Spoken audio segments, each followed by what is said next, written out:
ഞങ്ങൾക്ക്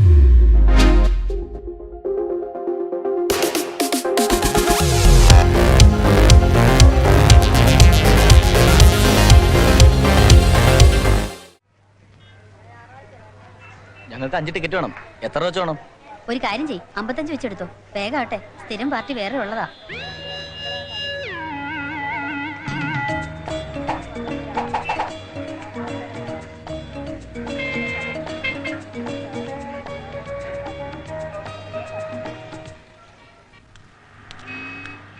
എന്താണ് എല്ലാവരും ഭയങ്കര ആലോചന? കൃഷ്ണകുട്ടി ശൂലം കുത്തിയിട്ടുണ്ടോ? ശൂലോ? ആ, ഈ കാവടിക്ക് കുത്തണതേ. പിന്നെ നാട്ടിലെ പ്രധാന കുത്തുകാരനായിരുന്നു ഞാൻ. 10ാമതേ കാവടിക്കൊക്കെ എന്തുമാത്രം നീളമുള്ള ശൂലമെന്നറിയാവോ? ഇത് നല്ല നീളമുള്ളതാ. അപ്പൊ ഇക്കൊല്ലത്തെ കാര്യവും ശരിയായി. ആരെയാണ് കുത്തേണ്ടത്? നിന്നെ കുത്തുന്നത്. എന്നെ? ശൂലം ഞങ്ങളിൽ ഒരാൾ എല്ലാ കൊല്ലവും കുത്താറുള്ളതാ. ഈ പ്രാവശ്യം നീ മതി, പേടിക്കണ്ട, ഞങ്ങൾ നോവാതെ കുത്തിക്കൊള്ളാം. അയ്യോ, ഞാൻ കുത്തി കൊടുക്കുന്ന കാര്യമാണ് പറഞ്ഞത്. കുത്തുന്നതും കുത്തി കൊടുക്കണൊക്കെ ഒന്ന് തന്നെയാണ്. അവസാന നിമിഷം വാക്ക് പറയരുത്. ഇനിയിപ്പോ വേറെ ആളെ അന്വേഷിക്കാൻ പറ്റൂല. അല്ല, ഞാൻ പറയുന്നത് ഒന്നും പറയണ്ട. ഒന്നും പറയണ്ട.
കൃഷ്ണൻകുട്ടി, പിന്നെ ഞാൻ ഇങ്ങോട്ട് തിരിയടാ. കൃഷ്ണൻകുട്ടി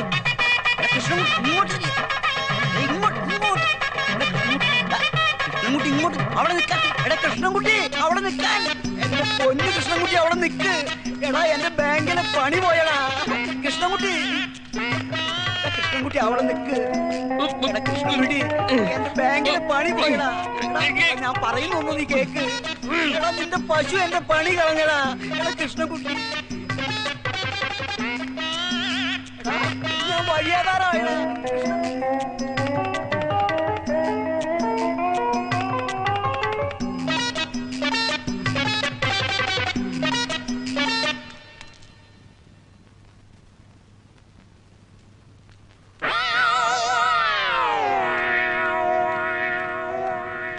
ഇതുവഴി ശൂലക്കാരൻ കടന്നുപോയോ? ഇവനിത് എവിടെ പോയി കിടക്ക? ഇതും ഒരു ശൂലമാണല്ലോ. അയ്യോ കൃഷ്ണൻകുട്ടി,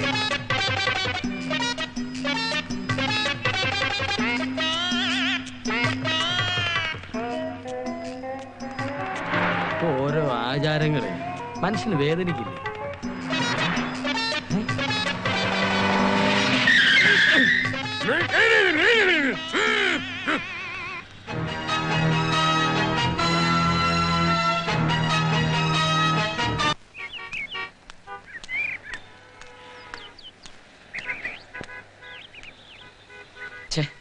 ഇതെവിടെ ചെന്ന് കണ്ടുപിടിക്കാനാ?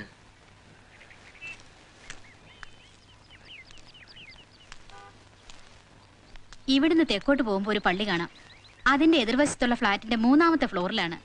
എക്സ്പോർട്ടർ ആണെന്ന് അറിയില്ല. ഡേവിഡ് തരകൻ എന്നൊരാൾ അവിടെ താമസിക്കുന്നുണ്ട്. താങ്ക്സ്.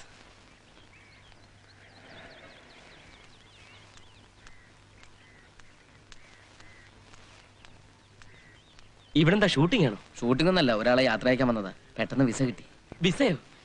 വിസയുടെ പ്രശ്നത്തിനായി ഞാൻ ഡേവിഡ് തരകനെ കാണാൻ വേണ്ടി വന്നിരിക്കുക. തരകനെ കാണാൻ പറ്റുമെന്ന് തോന്നുന്നില്ല. അയ്യോ, അങ്ങനെ പറയരുത്. ഞാൻ തരകന്റെ വളരെ വേണ്ടപ്പെട്ട ആളാണ്. നിങ്ങൾ ഇതിനു മുമ്പ് ഇവിടെ കണ്ടിട്ടില്ലല്ലോ. ഞാൻ സാധാരണ രാത്രിയിലാണ് വരുന്നത്. ഇന്നലെ രാത്രിയിൽ ഞാൻ ഇവിടെ നിന്നല്ലേ പോയത്. ഞങ്ങൾ രണ്ടുപേരോട് ചേർന്ന് ഒരു ഫുൾ ബോട്ടിൽ അടിച്ച് പിരുത്ത്. 2 എണ്ണം അടിച്ചു കഴിഞ്ഞാൽ ഭയങ്കര ഉടക്കാണ് പുള്ളി. ഇന്നലെ രാത്രിയിൽ എന്തൊരു ഉടക്കായിരുന്നു. മകനെ കാണാൻ എന്നെ അനുവദിച്ചേ പറ്റൂ. ഞങ്ങൾ തമ്മിൽ ചില പ്രശ്നങ്ങളുണ്ട്. Sir thank you. ഒരു പേഴ്സും കിട്ടിയിട്ടുണ്ട് സാർ. എവിടുന്നാ? ഈ ലൈറ്ററും പേഴ്സുമാണ് സാർ ശവത്തിനടുത്തുനിന്ന് കിട്ടിയത്. തൊണ്ടി എടുത്തിട്ടാണോടോ സീർട്ട് കത്തിക്കാൻ തരുന്നത്? സാർ ഓ സാർ ഇന്നലെ രാത്രി ഇവിടെ ഉണ്ടായിരുന്ന ഒരാൾ താഴെ വന്നിട്ട് സാർ. പിടിക്കവനെ. Sir Sebastian sir. എണ്ണാൻ തയ്യാറായിക്കോ? 1 2 3 4 ഇപ്പോഴല്ലടോ. ശരി സാർ. അങ്ങോട്ട് കേറണോ? കേറണോ അങ്ങോട്ട്? സാർ ഈ ഡേവിഡ് തരകൻ. നീയോ? അന്ന് പോക്കറ്റടി, ഇന്ന് കൊലപാതകം. സെബാസ്റ്റ്യ എനിക്കൊരു പ്രമോഷൻ.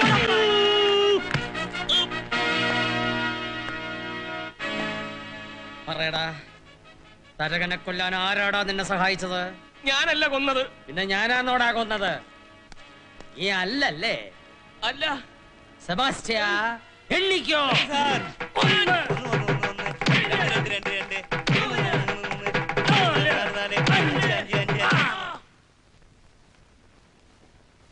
നിങ്ങൾക്ക് പിന്നെ എങ്ങനെ മനസ്സിലായി അവൻ തന്നെയാ കൊലയാളിയെന്ന്? ഫിലോസഫിയെ കുറിച്ച് എനിക്ക് എന്തറിയാം? ഹ്യൂമൻ ഫിലോസഫിയാണ് ട്രെയിനിങ് സമയത്ത് ഞങ്ങൾ ആദ്യം പഠിപ്പിക്കുന്നത്. ഹ്യൂമൻ ഫിലോസഫി പഠിച്ചു കഴിഞ്ഞാൽ ഒരാളെ കണ്ടാൽ അറിയാം അയാൾ കള്ളനാണോ കൊലപാതകയാണോ എന്ന്. അതിന് സൈക്കോളജി എന്നല്ലേ ഡാഡി പറയാ? എന്നും പറയും. എങ്ങനെയാ ഡാഡി ഈ കില്ലറെ പിടിക്കുന്നത്? അബദ്ധത്തിന് ഞങ്ങൾ ഒരു മർഡർ സ്ഥലത്ത് എന്നാൽ ഫസ്റ്റ് മൂവ്മെന്റ് അറ്റ്മോസ്ഫിയർ സ്റ്റഡിയാണ്. ഡെഡ് ബോഡിയുടെ അടുത്ത് കത്തിയോ അങ്ങനെയുള്ള മാരകായുധങ്ങളോ ഉണ്ടോ എന്ന് നിരീക്ഷിക്കും. പിന്നെ വിരലടയാടോ എടുക്കും. അതോടെ നിങ്ങൾ ഇങ്ങനെ കഷ്ടപ്പെട്ട് കൊലയാളിയെ പിടിച്ചോണ്ട് നമുക്ക് വല്ല പ്രയോജനമുണ്ടോ? എടി നീ എവിടത്തെ അരിയ?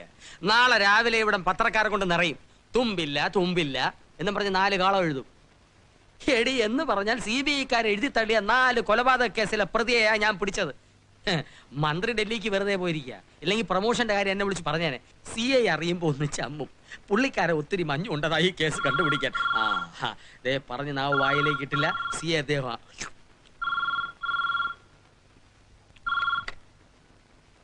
ഹലോ. അതെ സാർ. വായിലുള്ള താനാദ്യം വിഴുങ്ങടോ. വിഴുങ്ങി സാർ. ആ പ്രതി എവിടെയോ? കസ്റ്റഡിയിലുണ്ട് സാർ. ആരുടെ കാര്യം താനീ പറയുന്നത്? കൊലയാളിയുടെ കാര്യം മിസ്റ്റർ കൃഷ്ണൻകുട്ടി 4 പേരെ അവൻ തന്നെ കൊന്നു സമ്മതിപ്പിച്ചു സാർ. യഥാർത്ഥ പ്രതിയെ പോണ്ടിച്ചേരി വെച്ച് തമിഴ്നാട് പോലീസ് അറസ്റ്റ് ചെയ്തു. അപ്പൊ ഈ കൃഷ്ണൻകുട്ടി അവനെ ലോക്കപ്പിൽ നിന്ന് ഹോസ്പിറ്റലിലേക്ക് മാറ്റിയെന്ന് കോൺസ്റ്റബിൾ വിളിച്ചു പറഞ്ഞു. അതറിഞ്ഞിട്ടാ തന്നെ വിളിക്കുന്നേ. വേഗം വല്ല മെഡിക്കൽ കോളേജിലോ വെല്ലൂർക്കോ കൊണ്ടുപോയിക്കോ. അവന്റെ കാറ്റ് പോയാ തന്റെ തൊപ്പി തെറിക്കും. ഞാനിപ്പോ എന്ത് ചെയ്യണം സാർ? ഞാൻ പറഞ്ഞില്ലേ, ഏതെങ്കിലും നല്ല ഹോസ്പിറ്റലിൽ കൊണ്ടുപോയി അഡ്മിറ്റ് ചെയ്യിക്ക്. ശരി സാർ. പ്രമോഷന്റെ കാര്യമാണ് കേട്ടോ പറഞ്ഞത്? അല്ല, പിന്നെ പോസ്റ്റ്മോർട്ടത്തിന്റെ. ആരുടെ? എന്റെ. ഇപ്പൊ വെല്ലൂരോട്ട് കെട്ടിയെടുക്കണോടി. നിങ്ങൾ ഇവിടെ നിന്നാ മതി.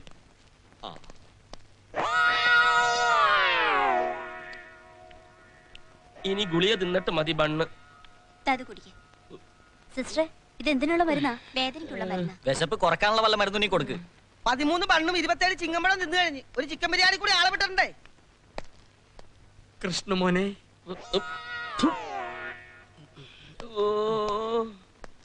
കൃഷ്ണമോനെ, ഇങ്ങനെ ഒരേ കിടപ്പ് കിടന്നാൽ മനസ്സ് മുരടിച്ചു പോകും. എഴുന്നേറ്റേ എഴുന്നേറ്റേ. എങ്ങനെ എഴുന്നേക്കാനാ? ഇവന്റെ അസ്ഥി മുഴുവൻ ഒടിച്ചു നുറുക്കി കളഞ്ഞില്ലേ? ഇനി കിടക്കേന്ന് എഴുന്നേക്കുന്നു തോന്നണില്ല. ഒക്കെ സമയദോഷം അല്ല എന്ത് പറയാ. അല്ല പിന്നെ ആ സമയത്ത് കൃഷ്ണമോൻ അവിടെ വരാനും ഞാൻ അവിടെ ചെല്ലാനും എന്നെ കാണാനും. അല്ലെ ഞാൻ ഓർക്കുകയായിരുന്നു ഞങ്ങൾ തമ്മിൽ എന്തോ മുജ്ജന്മ ബന്ധമുണ്ട്. അല്ല പിന്നെ ഇങ്ങനെ വരുമോ? കൃഷ്ണമോനെ, നീ എത്ര തവണയാ ലോക്കപ്പി വന്നത്? മുൻജന്മ ബന്ധം തന്നെ. കഴിഞ്ഞ ജന്മത്തിൽ ഞാൻ വണ്ടിക്കാളയും സാറ് വണ്ടിക്കാരനുമായിരുന്നു. അതുകൊണ്ടല്ലേ സാറ് കാണുമ്പോ എന്നെ എടുത്തിട്ട് ഇടിക്കുന്നത്. അയ്യോ, പറ്റിയതൊക്കെ പറ്റി. ഇനി എങ്ങനെ പറയരുത്. ഒക്കെ വിധിയാണെന്ന് കരുതി സമാധാനിക്ക് പോവും മോനെ.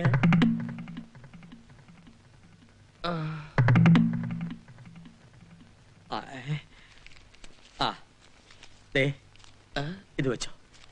എന്നിട്ട് പോയി ചവനപ്രാശമോ അജമാംസ രസായനമോ എന്തെങ്കിലും മേടിച്ച് കഴിക്കുക. ശരീരം ഒന്ന് പുഷ്ടിപ്പെടട്ടെ.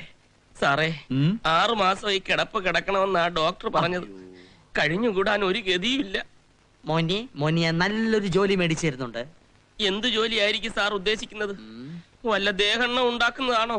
ഹേയ്, നല്ല മാന്യതയുള്ള 4 അക്ക ശമ്പളമുള്ള ജോലി. ഇവിടെ ഇവിടെ ഞാൻ ആളുമാറി ഇടിച്ച കാര്യം ആരോടും പറയരുത്.